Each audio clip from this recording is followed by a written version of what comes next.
स्वागत है आप सबका राजनीति के इस अखाड़े में। मेरा नाम है अजय सेतिया। मित्रों, अरविंद केजरीवाल की याददाश्त चली गई है। वे सीबीआई को भी कोऑपरेट नहीं कर रहे, पहले उन्होंने ईडी को भी कोऑपरेट नहीं किया था। हर सवाल पर कह रहे हैं कि उन्हें याद नहीं या उन्हें पता नहीं। एक ही रात में केजरीवाल गजनी बन गए हैं। आम आदमी पार्टी ने ऑन रिकॉर्ड कहा है कि सीबीआई जितना चाहे जोर लगा ले, अरविंद केजरीवाल टूटेंगे नहीं। He will not break. इसका क्या मतलब है?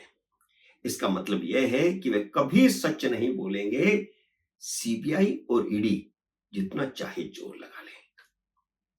सीबीआई की गिरफ्तारी के बाद वैसे आम आदमी पार्टी बहुत घबराई हुई है, क्योंकि कांग्रेस ने भी साथ छोड़ दिया है। कांग्रेस का कोई भी प्रवक्ता केजरीवाल के पक्ष में बोलने को तैयार नहीं, जबकि ईडी से ज्यादा तो सीबीआई की गिरफ्तारी के समय बोलना चाहिए था। लेकिन अब केजरीवाल का कोई बचाव नहीं कर रहा है और इसके अलावा भी विभिन्न मुद्दों पर कांग्रेस के प्रवक्ता अब आम आदमी पार्टी सरकार और केजरीवाल के खिलाफ खुलेआम बोलना शुरू कर चुके हैं। और सीबीआई पिछले 2 सालों में हाथ पर हाथ धरे बैठी नहीं थी।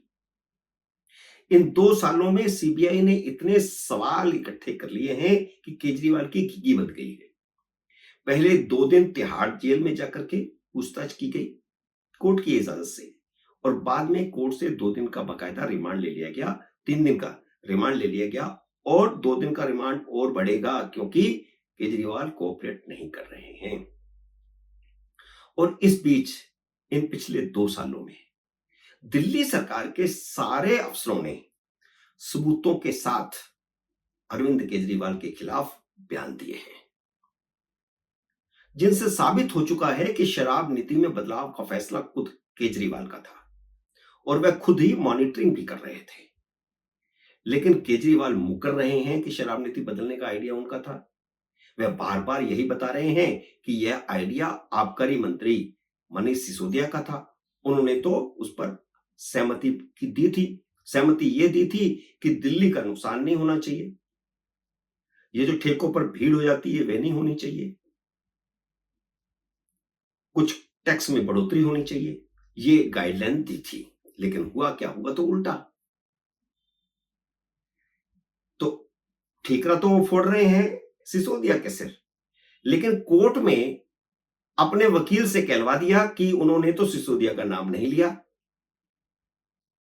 यह है केजरीवाल की राजनीति, दोगलापन।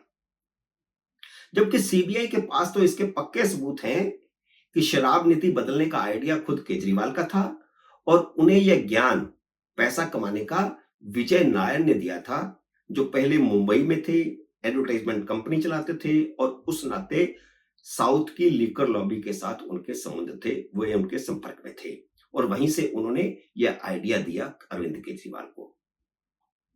सीबीआई का दूसरा सवाल यह है कि विजय नायर की क्या भूमिका थी।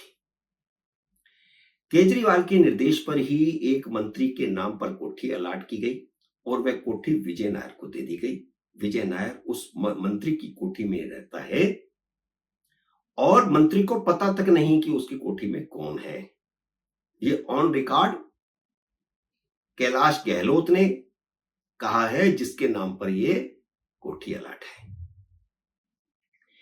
यह है केजरीवाल की पारदर्शिता और ईमानदारी की राजनीति। अरविंद केजरीवाल वही बात दोहरा रहे हैं जो उन्होंने विजय नायर की गिरफ्तारी के समय कही थी कि वह पार्टी का छोटा मोटा कार्यकर्ता है और वह आतिशी मालिना और सौरभ भारद्वाज के संपर्क में है, उनको रिपोर्ट करता है। मंत्री के नाम पर कोठी अलॉट करके जिसको दी गई वह रिपोर्ट किसी और को करता है और बिना अरविंद केजरीवाल के किसी मंत्री के नाम पर कोठी अलॉट की जा सकती है क्या? क्या यह संभव है? और मंत्री कह रहा है कि मुझे तो पता नहीं कि वहां कौन रहता है, जबकि सच यह है कि विजय नायर उन्हें ही रिपोर्ट करता था, अरविंद केजरीवाल को ही रिपोर्ट करता था, उन्हीं का आदमी था। और उसी ने इंडोस्पिरिट के डायरेक्टर समीर महेंद्रू से अरविंद केजरीवाल की फेस टाइम पर बात करवाई थी। इससे अरविंद केजरीवाल हमेशा मुकरते रहे हैं। लेकिन केजरीवाल ने इसी फेस टाइम में समीर महेंद्रू को पुष्टि की थी कि विजय नायर उनका आदमी है और जो भी वो डील कर रहा है वो उनकी तरफ से पक्की है, और उस वक्त वो माल लेने गया था।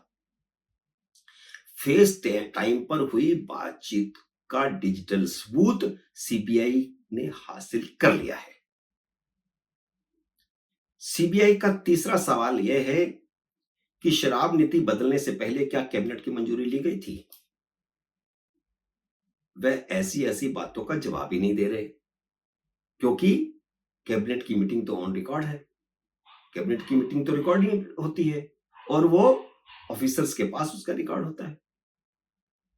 उनसे चौथा सवाल यह है कि क्या उन्होंने अपने वफादार पीए विभव कुमार को अपने एडिशनल सेक्रेटरी के पास यह करके भेजा था या नहीं भेजा था कि फाइल को आज ही जल्द से जल्द मूव करो?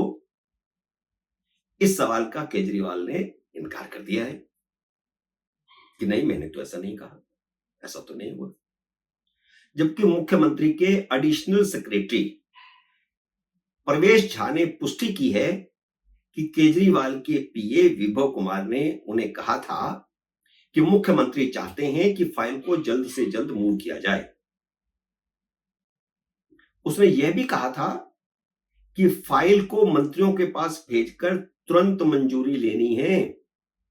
यानी नई शराब नीति की अंतिम मंजूरी के लिए केजरीवाल फाइल को सर्कुलेट करके मंत्रियों के दस्तखत करवाए थे। कैबिनेट मीटिंग बाद में नहीं बुलाई गई, फाइल को भेज दिया गया मंत्रियों के पास इस निर्देश के साथ कि मुख्यमंत्री ने कहा इस पर दस्तखत करो। सवाल यह है कि फाइल जिस तरह सर्कुलेट करके मंत्रियों के दस्तखत करवाए गए, तो इतनी जल्दबाजी क्या थी? जल्दबाजी यह थी कि साउथ लॉबी एडवांस लेकर के प्राइवेट विमान से दिल्ली पहुंच चुकी थी। साउथ लॉबी के 3 लोगों को उत्तम गलवा कंपनी के गेस्ट हाउस में ठहराया गया था। गेस्ट हाउस केजरीवाल के वफादार पीए विभव कुमार ने बुक करवाया था। यह भी ऑन रिकॉर्ड है, इसका रिकॉर्ड भी मिल चुका है। उनसे 5वां सवाल यह है कि आपके सरकारी घर पर शराब नीति को लेकर कितनी बार मीटिंग हुई थी?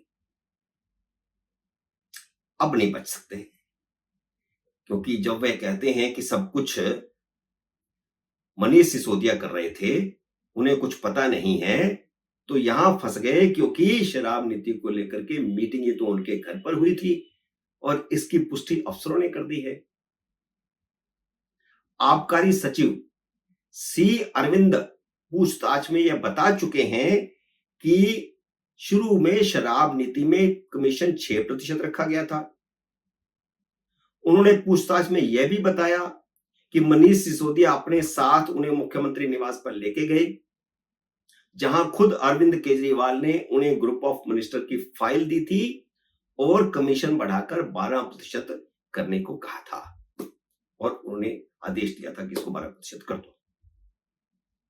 केजरीवाल से पूछा गया है कि क्या ऐसा हुआ था, तो वे कह रहे हैं कि उन्हें ऐसा कुछ याद नहीं। क्यों याद नहीं? इसलिए याद नहीं क्योंकि सीएम आवास पर तो आने जाने वालों का सारा कुछ रिकॉर्ड रहता है।